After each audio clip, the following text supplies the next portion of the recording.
Muito bom dia, que Deus abençoe a sua vida em nome de Jesus. Eu sou o Bispo Cristiano, nós estamos aqui no nosso canal, realizando de segunda a sexta-feira, às 6 horas da manhã, uma leitura do Evangelho de Lucas e além de realizar uma oração em favor da sua vida. Eu quero desejar a você uma semana muito, mas muito abençoada mesmo, em nome de Jesus. Hoje nós vamos ler o capítulo 16 de Lucas e vamos terminar o capítulo 16.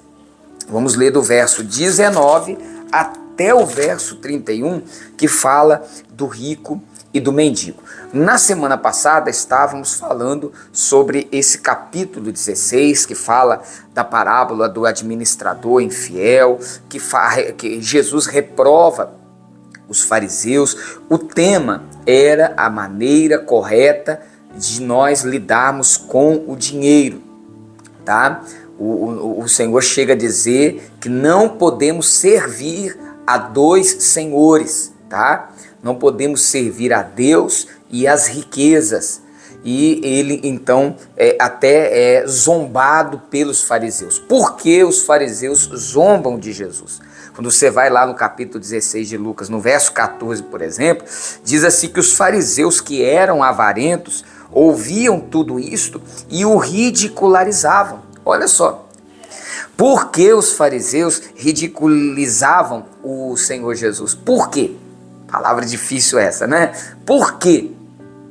Porque a crença deles era que alguém que era próspero, alguém que tinha prosperidade, era alguém que era favorecido por Deus e que estava bem com Deus. E além do mais, esses fariseus religiosos muitos eram gananciosos, muitos queriam ter dinheiro, eles eram avarentos, amavam o dinheiro. Em resumo, era isso.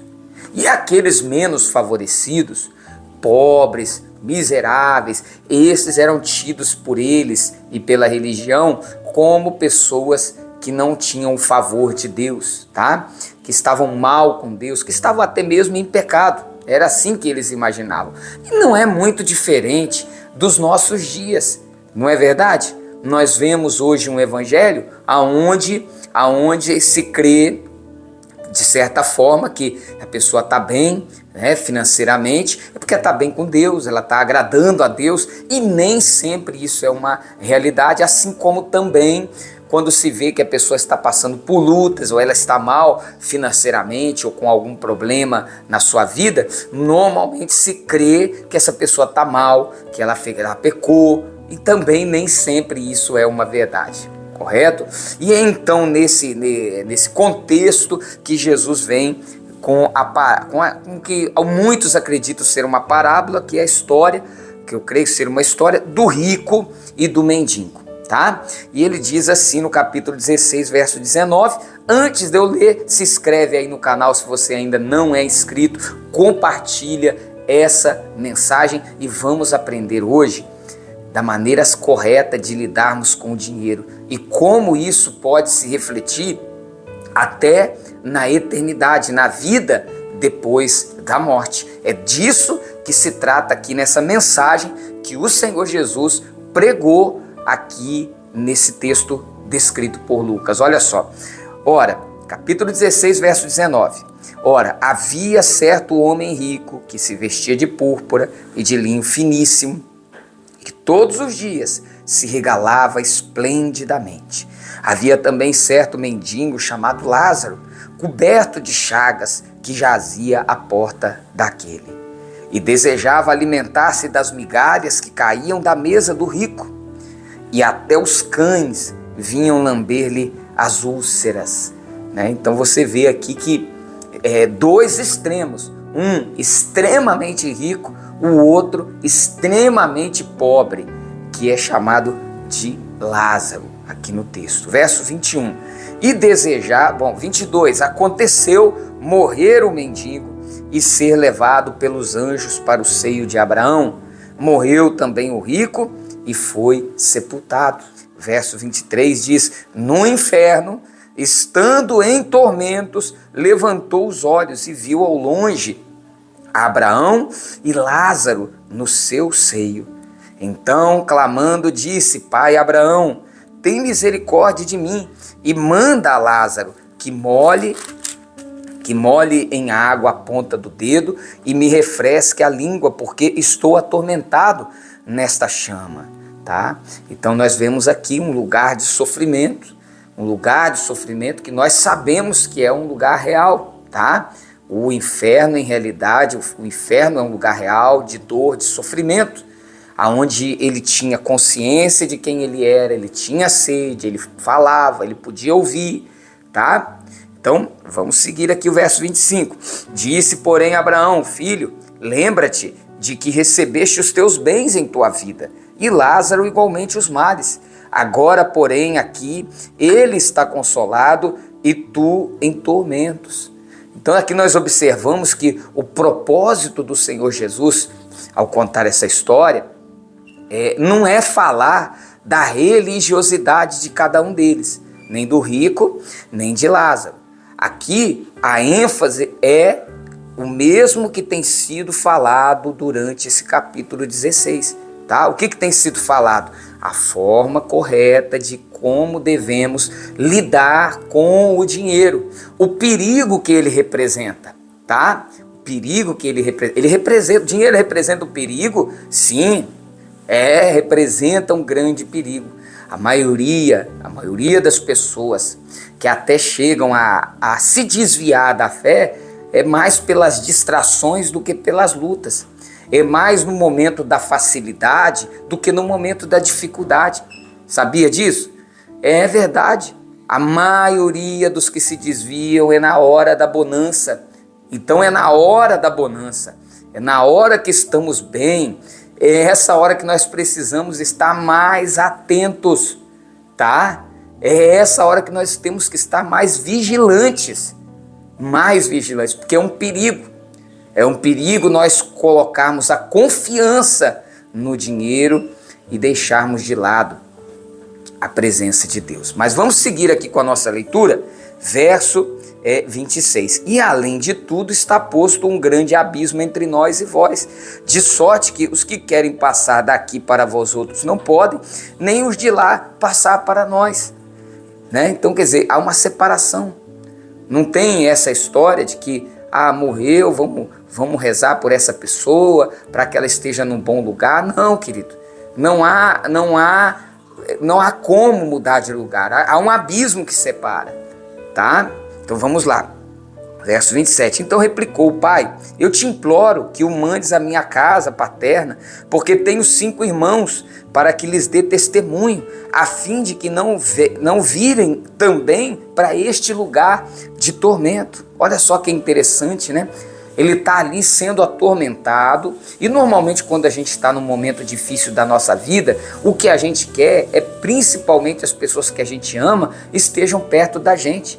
Mas ele não deseja que os seus irmãos venham para o lugar onde ele está. Sabe por quê? Porque ele sabe que embora os irmãos pudessem estar ali ao lado dele, mas ninguém poderia consolar ele como ele não poderia consolar ninguém. Porque no inferno não há consolo. Não há consolo, tá? Por isso ele quer evitar que os irmãos venham para aquele lugar.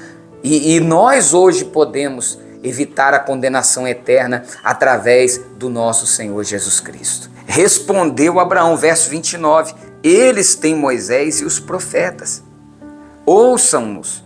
Mas ele insistiu, não, pai Abraão, se alguém dentre os mortos for ter com eles, arrepender-se-ão.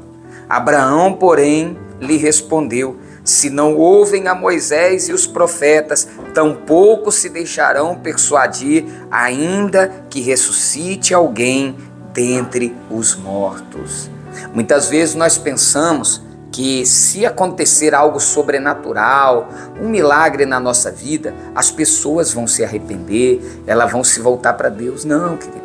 Sabe o que leva ao arrependimento? É a ação do Espírito Santo em nosso coração por meio do crer na palavra. E quem crê, querido, quem crê não precisa de mais nada. Não adianta, olha, quem crê não precisa de nenhuma explicação. Agora, quem não crê nenhuma explicação vai ser suficiente. Nenhum milagre vai ser suficiente. Ele vai estar sempre querendo mais e mais e mais. Essa é a realidade.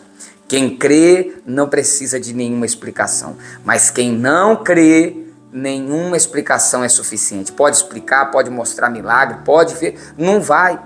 É preciso ouvir a palavra de Deus e se arrepender. Então, olha, esse capítulo 16 falou e tem falado muito ao meu coração. Eu vou ser sincero com você. Tem coisas mudando aqui no meu coração, na maneira como eu olho para o dinheiro. Ele não pode se tornar um senhor em nossa vida. E é tão sutil que muitas vezes a gente diz, eu bispo, eu não sou avarento, eu não sou apegado ao dinheiro, ele não é um Deus na minha vida, de jeito nenhum. Não, essa palavra não é para mim. Eu pensava assim, mas ao ler mais detenidamente essa palavra, ao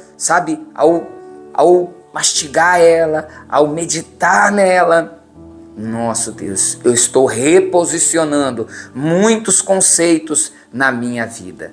E eu peço ao Espírito Santo que possa falar ao seu coração também, tá bom? E vou continuar meditando, porque é um grande perigo. Nós estamos em um grande perigo de colocar a nossa confiança naquilo que o mundo vive assim. Os filhos deste mundo vivem assim, tá? A esperança deles é o bem material, mas a nossa não pode ser essa. Que o dinheiro seja um servo em nossa mão e não um senhor em nossa vida, tá bom? Bom, vamos orar, começar essa semana com muitas bênçãos do Senhor. Vamos preparar aí o nosso copo com água e vamos falar com Deus em nome de Jesus. Pai querido e amado, louvamos e bendizemos o teu nome. Te pedimos, ó Deus, que o Senhor abençoe este copo com água e pela fé, em nome de Jesus, venha curar o enfermo, libertar o cativo, venha arrancar, meu Pai, todo o mal que estiver na vida dessa pessoa, no corpo dela, na casa dela, na família dela, que saia todo o mal em nome de Jesus. Eu oro para que o Senhor consagre este copo com água, eu oro para que o Senhor abençoe a vida de todos, que essa semana seja uma semana onde as portas que estavam fechadas venham se abrir.